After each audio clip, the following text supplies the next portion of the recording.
tous, bienvenue sur Clone Wars, c'est Brax, troisième et dernière partie de la seconde ligue Watt Taverne. Nous sommes bien sûr appareillés à la team Bob l'éponge qui pour l'instant est première de loin sur le tournoi. Et je suis appareillé contre le Vampire Covenant qui est Sinosa. Il joue un Vampire Count qui sera son général, Wizard adepte de l'occultiste, Brotherhood of the Dragon, Crimson Rage qui permet de lancer des attaques réussies. Générer des attaques supplémentaires par rapport à ces attaques réussies. Il est armé d'une lance, un shield, une parry defense, une great weapon, Legend of the Black King, Cursed Medallion et Dragonfire Gem.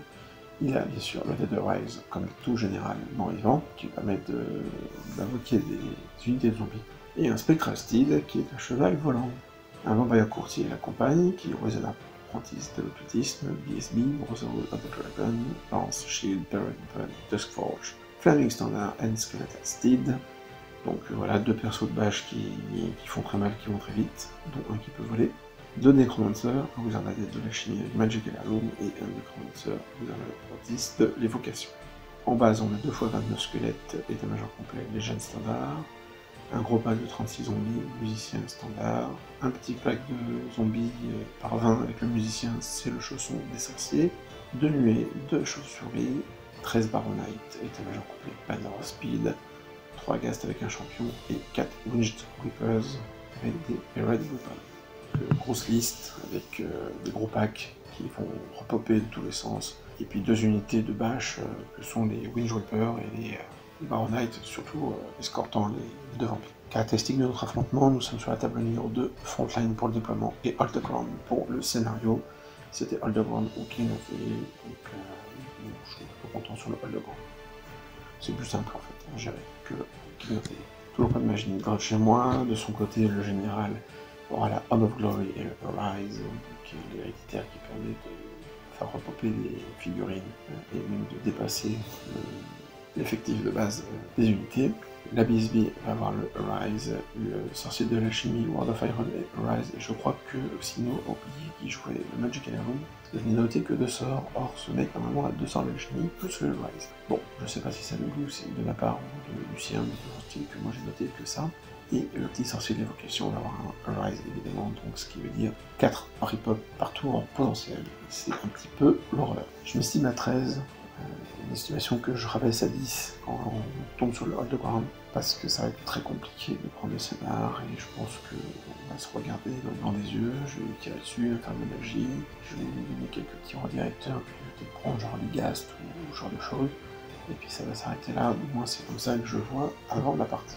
Au niveau du déploiement, nous avons les 4 Winged Reapers, les Baronite avec la BSB et en jaune notre ami le général Vampire Count, les 2 unités de squelettes derrière la petite unité de zombies avec les 2 nécromanciens, sur la droite les 2 Batswarm, tout encore à droite les 3 Ghast qui sont contre le bord de table, la grosse unité de zombies finit ce déploiement assez paquet. De mon côté, vous voyez que je suis mis également en paquet. Une fois de plus une colline, ce qui est très bien pour mon orgue, ça me permet de voir un petit peu partout, et ça me permettra de tirer sur à peu près tout sans malus. Et puis bah voilà, j'ai mis quelques volants, j'ai tout déployé pour pouvoir commencer, ce qui explique le déplacement de mes grudges, enfin de mes grudges. Ici, les bombards ont déjà fait leur avant-garde qui me permet de revenir vers le centre de la table. Je suis un peu trop proche, peut-être sur la gauche. C'est vrai que faut pas oublier que les Baronites vont très très vite. De même que les Winged Reapers qui, bien sûr, comme le nom l'indique, volent. Voilà la vue totale de notre champ de bataille, juste après les avant-gardes. À mon tour 1, j'avance, alors... Je suis pas le plan. Le plan, c'était de rester tranquillement, de tirer dessus, etc. Le problème, c'est que je vais perdre le scénar si je fais ça, parce qu'il s'est mis clairement en position pour avancer tout droit. Là, je sais pas si vous voyez, mais mon deuxième Vengeance Seeker, donc celui qui est entre le Copter et le Grudge, si vous faites une ligne entre lui et les zombies, normalement vous voyez, il y a un petit cercle, c'est le centre. C'est vrai que ça fait un peu ton sur ton, donc c'est un peu compliqué à voir d'ici, mais voilà, il est là le centre, donc voilà, je m'avance avec les 2 Kingsguard. Tous les volants, je me mets à portée de tir. Évidemment, il a déplacé ses Baronites, il a placé ses Baronites hors de portée de tir de mon orgue. On peut se demander si l'orgue n'aurait pas été mieux dans la forêt pour vraiment faire une zone d'interdiction. de ce côté-là. Le problème c'est que je me suis tout déployé pour commencer, j'avais peur qu'ils se mettent de l'autre côté et qu'ils jouent avec l'infra. Mais au final, vu qu'il veut jouer le centre, ça aurait peut-être été mieux d'avoir l'orgue ici. Bon, j'ai pris le choix de la colline pour avoir une meilleure vue, mais du coup, je suis hors de portée de l'ornette.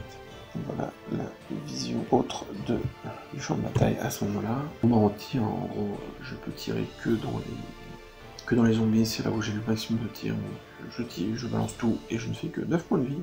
C'est vraiment très peu. Pas grand chose avec l'orgue, les volants se ratasser. Par contre, petite victoire, le canon arrive à descendre un Wind Reaper. Au tour 1 de Sino, il avance de façon inexorable, tel un mort-vivant. Il s'est un petit peu gêné avec ses packs.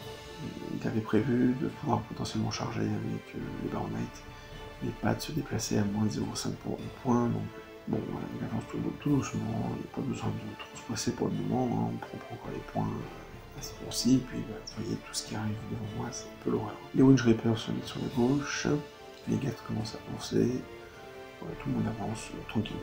Je vais dissiper à la phase de magie 2 fois le Rise, la 3e fois elle va passer, et 13 zombies vont venir renflouer le gros pack. J'en ai tué 9, il y en a 13 qui reviennent. Il va rater son invoque dans les Morghast grâce au +1 des nains, donc là c'est chouette, et il va se remettre 9 squelettes dans la petite unité du centre, donc c'est assez costaud quand même, c'est assez costaud cette magie mort-vivante qui permet de popper plein de choses. J'ai pas dissipé 2 fois le Rise, pardon, j'ai dissipé qu'une seule fois, mais c'était un Rise de zone, c'était un gros. Donc voilà, les régiments adverses qui viennent d'être renfloués grâce à la magie noire. À mon tour 2, je continue à attaquer les zombies. L'idée c'est que les morts-vivants, faut les détruire en fait, faut pas juste les entamer. Faut les détruire, donc je vais essayer de mettre le maximum de choses dedans. Je vais en tuer 15 avec les 2 bombes. Au tir, je vais faire un point de vie dans les ghasts, je vais retuer 12 zombies. Et le canon va descendre son 2e Morghast, enfin son 2e Wind Reaper, donc c'est quand même très cool tout ça. Enfin, mais j'arrive pas à tuer les zombies, évidemment, j'ai pas assez de tirs, j'ai pas assez de... Il est trop nombreux, et pourtant j'ai fait beaucoup de dégâts là-dedans, et bon, je me suis mis un petit peu en danger avec les ghasts. Au tour 2, alors vous voyez là cette photo très floue, mais je suis obligé de vous la montrer pour que vous compreniez un petit peu ce qui se passe. Il va lancer plusieurs charges, que ce soit les ghasts, les zombies pour pousser, et les Baron Knight. Pas trop de photos, on va aller sur celle-là, sera mieux. Et en fait, j'ai mis 2 bombeurs qui fuient, et j'ai un Grudge qui fuit. Heureusement, aucun des tests de panique n'est raté à ce moment-là, donc ça c'est plutôt chouette. Et du coup, il va rater sa charge, il va encore se gêner pour bouger avec ses squelettes. Donc il avance tout doucement, mais c'est un peu brouillon à cet endroit-là. Hein.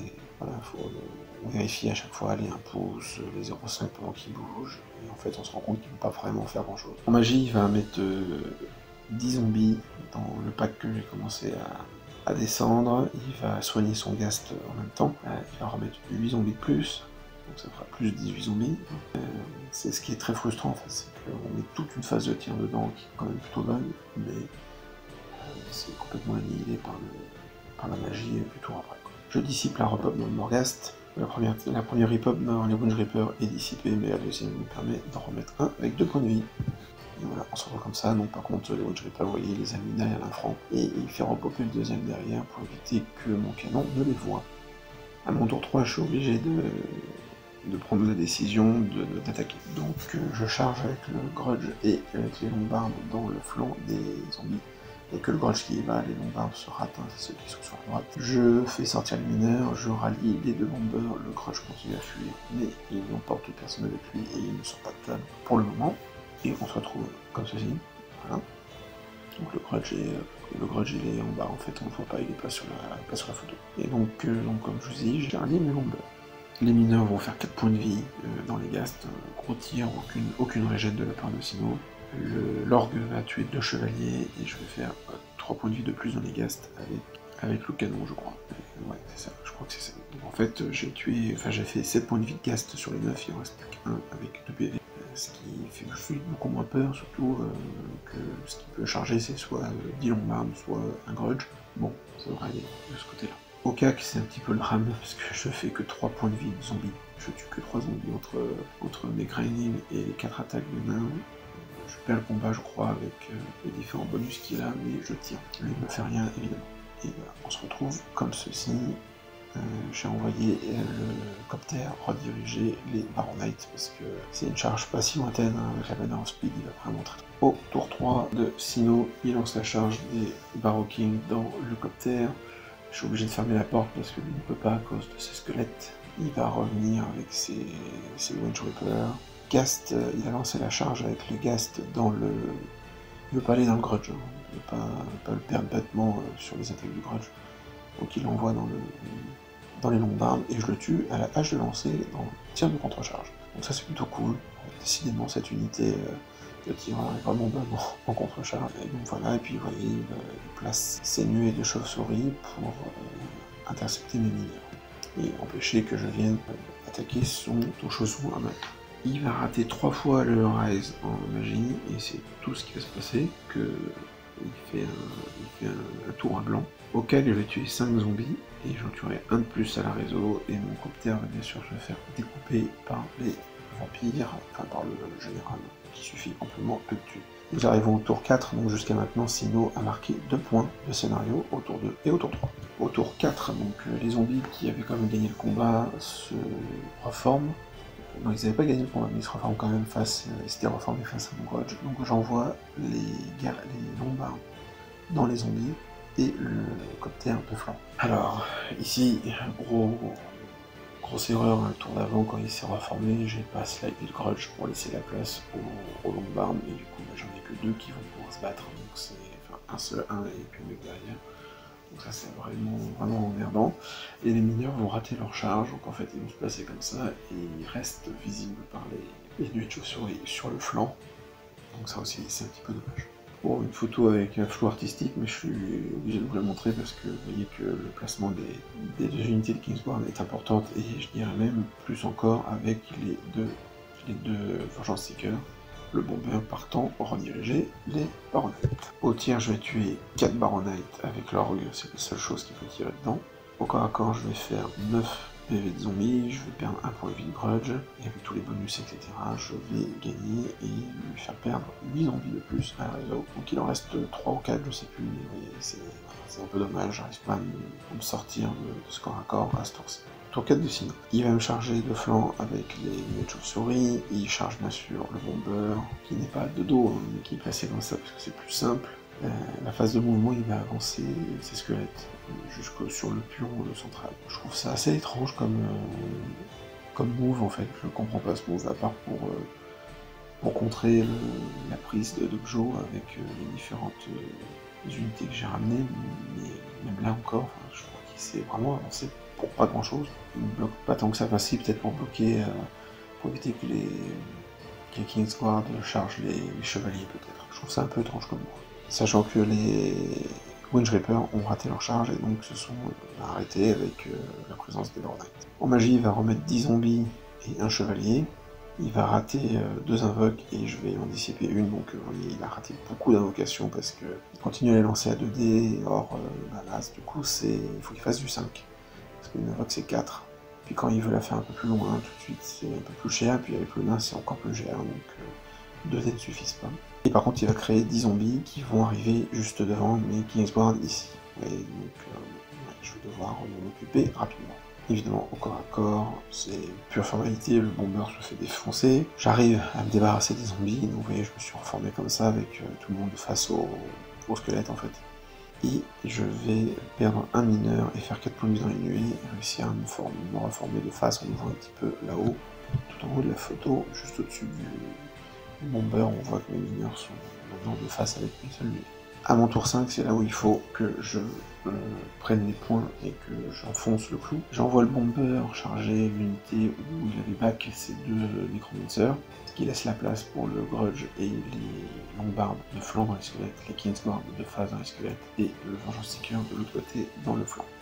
Bien sûr, les Kingsguard, l'autre unité de Kingsguard va s'occuper d'une unité de zombies qui vient d'arriver. Je place mon Vengeance Seeker, normalement il était prévu d'aller rediriger les Baronites, mais je rate mon test de marche forcée. Donc plutôt que de le mettre n'importe où, devant, je le mets hors de portée, enfin hors de vue de charge. Donc, je le mets là pour pouvoir aller choper un flanc, un dos, qui servent à quelque chose. Au tir, je vais retuer 5 chevaliers. Ça c'est plutôt chouette, hein. Là il ne restera plus que 3 plus les 2 persos. Les chauves-souris au corps à corps vont se faire tuer par les mineurs. Ah oui, j'ai oublié de dire que les longs-barbes là-haut avaient chargé l'ancien chausson à sorcier. Je vais perdre un long-barbe, tuer 7 zombies, 6 de plus vont mourir, donc je fais gagner le combat, il reste encore quelques zombies à tuer. Contre le squelette, je fais 24 morts, lui il me fait juste un Kingsguard, je tue les squelettes complètement. Et on se retrouve comme ceci. Évidemment les zombies invoqués se sont fait découper. Et vous voyez que j'ai hésité, hein, et j'envoie en charge irrésistible le Grudge qui va venir contacter au niveau du général sur le flanc. Le bomber va faire un point de vie dans le écran ancien corps à corps, il va perdre le combat, mais il va rester ici. Au tour 5 de Sino, il lance une charge avec les Wind Reapers dans les longs-barbes qui sont présents ici, qui ne pouvaient pas se poser autre part. Il réussit sa charge, pas d'autres photos, je suis désolé pour la qualité. Il va rater 2 invoques, de plus je vais en anticiper une autre, et puis la 4ème va remettre 5 chevaliers. Évidemment, comme je vous l'ai dit, 4 hip-hop c'est l'horreur. Au corps à corps, donc je vais tuer les zombies tout en haut avec les longs-barbes évidemment. Je vais tuer 2 chevaliers avec le Grudge, et il va se foirer complètement avec son vampire, ce qui fait qu'il ne va pas réussir à me faire de mal vraiment dans le Grudge. Et tout ça, ça tient. Mais par contre, je vais perdre 8 longs-barbes contre les Wind Reapers, ça c'est un peu logique. Et là, il va se passer un truc, c'est que je vais fuir automatiquement, mais il veut pas me poursuivre. Donc il réussit à se réprimer, sauf que je fais une fuite de 4. Et en fait, sur cette photo, vous voyez que malheureusement pour lui, il ne peut pas se reformer. Il peut juste se reformer, se retourner en fait, pour regarder vers le Grudge. Il ne peut pas regarder vers les Kingsguard, parce qu'en fait, son centre fait que peu importe comment il se place, il faut bien imaginer qu'il y a 2 mains à peine 4 pouces, hein, là. C'est 3 ou 4 pouces, je sais plus. J'ai vraiment fait une fuite minable, mais qui est trop bien parce que finalement ça m'empêche de se reformer. Il peut pas se mettre en 2 de front parce que son centre va encore se décaler, donc il va me chevaucher à chaque fois en fait. Et donc il va rester dans cette configuration, mais en se retournant. En regardant vers le Grudge Buster, mais en laissant le flanc au Kingsguard. J'ai plus trop de photos de ce qui se passe à partir de là. On va arriver à mon tour 6. Sachant qu'au tour 4 et au tour 5, j'ai pris l'objectif à chaque fois. Donc là, pour l'instant, on est à égalité sur l'objet. Donc ça, c'est quand même un revers de situation qui était plutôt inattendu. Au tour 6, on va avoir un petit désaccord, mais qui est complètement de ma faute. J'ai mon unité de Kingsguard, pour moi, elle peut charger les chevaliers. Sino voulait prendre une chose pour bien mesurer, pour être sûr que je puisse faire ma roue et pas taper dans l'affront. Il m'a dit de pas y toucher, en fait le temps que ça percute au cerveau, et puis j'étais super fatigué, j'avais travaillé les nuits d'avant. Enfin, je bouge mon unité pour lui montrer qu'on peut faire la roue, mais en fait, je n'avais pas à la bouger, parce que ça s'est joué vraiment peu. Normalement ça passait. Je pense qu'on n'aurait pas été d'accord, on aurait demandé à un arbitre de juger, et on aurait pu voir. Du coup, vu que je l'ai bougé, c'est ma faute, donc je lui ai dit, non, tant pis, je fais pas la charge, on considère qu'elle n'est pas faisable.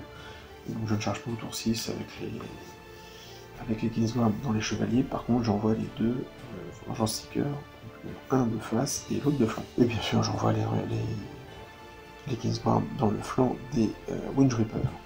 Et voilà comment on se retrouve à la fin de la partie. J'ai pas rallié mes deux bombards qui vont fuir. Et vous voyez qu'il reste un Wind Reaper parce que à la fin de mon T6, où j'ai gagné le combat évidemment, mais je me reforme pas, je vais aller trop vite. On a pris beaucoup de temps à faire la partie, on a même eu des points de pénal pour ça, mais on a pu finir les 6 tours qui sont extrêmement importants vu le scénario. Et en fait, là je joue trop vite et j'oublie de slider mes nains, ce qui fait que j'aurais eu plus d'attaques et en fait je vais pas tuer les Wind Reapers. À la fin il va en rester un, donc je vais prendre 50% du pack au lieu de le prendre en entier, et ça c'est fort dommage, comme vous pouvez l'imaginer. Les Vengeance Seekers sont comme ça, et ça c'est au début de son T6 je crois. Vengeance Seeker qui est de face va se faire tuer, mais le deuxième non, et puis de toute façon il n'y a plus de tour à l'arrière. Je prends pas les personnages, évidemment. Par contre ce qui est très bien c'est qu'il ne peut pas s'avancer pour me contrer au niveau du centre. Et donc au 6e tour je marque un 3e point de centre, donc ça c'est plutôt assez excellent pour cet affrontement. Et on s'arrête là du coup, donc on va compter. Au final ça fait un 10-10, donc vous voyez que si j'avais pu prendre les Wind Reaper en entier, j'étais sur du 11-9, et aller savoir ce qui aurait pu se passer pour les Kingsguard. Évidemment, n'hésitez pas à les Kingsguard, moi je les ai repoussés au tour 6, hein, c'était pas aussi clair, hein, la charge dans les cheveux. Et donc j'ai l'Ojo, du coup, parce que je marque 3 points de centre contre 2 face à une armée de vampires bloc. C'est quand même assez excellent, c'est vraiment tout le sel de ce genre d'armée de MSU, qui est vraiment très intéressant. On peut quand même contester le centre parce qu'on est plus nombreux, tout simplement, on a plus d'unités.